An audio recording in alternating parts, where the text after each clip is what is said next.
tao amin'ny olona tamin'izany fa nytoy lalandava io ry havana betsaka no azo resahana ao amin'ny tantara hoe izavo no tsy mitoetra ho mahatoky an'Andriamanitra fa amin'ny ankapobeny a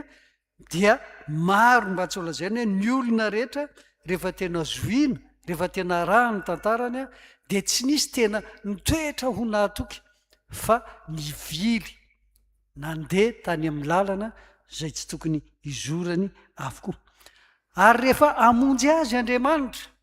dia heverin'Andriamanitra fa ny atao hoe famonjena ny votoaty ny famonjena ny zava-dehibe tsy maintsy amonjena dia ny famerenana ny olona mba hanana indray zany fanahy mahatoky zany fampitoerana ao anatin'ny olona izany fanahy mahatoky zany mba olona mahatoky ireo eo amin'ny zavatra atrehiny rehetra jereo ny voalaza eo amin'ny irin'Andriamanitra ry havana ary tsy hoe iriny fotsiny fa zany no ataon'Andriamanitra ao amin'i Jesosy zany amin'ny malalany